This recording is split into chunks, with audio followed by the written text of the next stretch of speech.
আসসালামু আলাইকুম।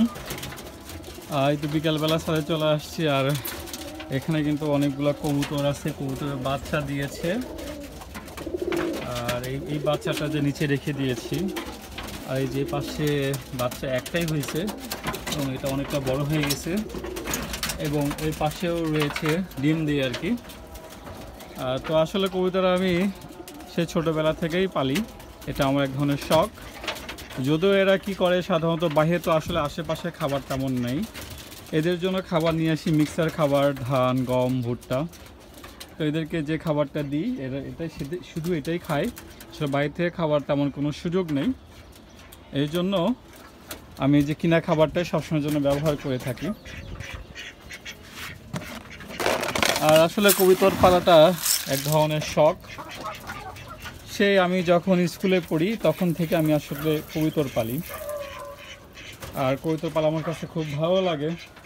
যদিও এখন অনেকে বলে যে আসলে এক ধরনের এক্সপেন্সিভ পালাটা, আসলে এই যে খাবারটা কিনি 50 টাকা কেজি, তো দেখা যাচ্ছে যে এতগুলো কবুতর খাবার দিতেই শেষ হয়ে যায়। তো এই যে খাবার দিয়ে দিলাম, আস্তে আস্তে আসবে, এসে খাবার খাবে।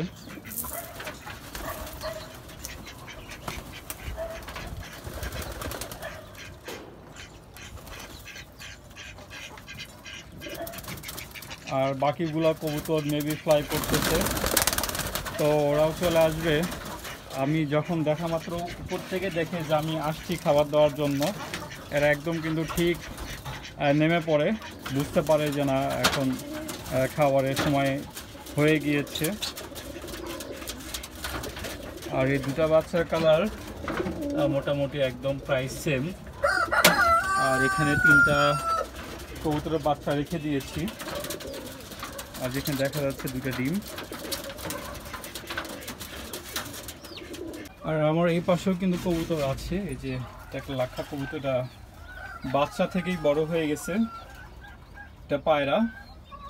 এই যে পাশে এক জোড়া কবুতর আছে, এর যে একটা ডিম দিয়ে আছে। আর এখানে যে লাক্ষা কবুতর, দুই কালার।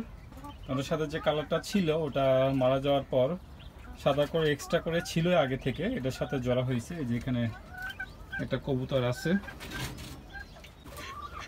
এই তো লাক্ষা কবুতরটাকে ধরে নিয়ে আসছি। এই ফেদারটা দেখেন, ঘাড়ের কালারটা কি সুন্দর চিকচিক চিকচিক করতেছে, যখন রোদ ওঠে তখন দেখতে কিন্তু আরো বেশি ভালো লাগে। একে ছেড়ে দিলাম, আসলে কি এখানে ছেড়ে দেওয়া হয় নাই কখনো, এই ফার্স্ট একে ছেড়ে দিলাম এখানে আর কি।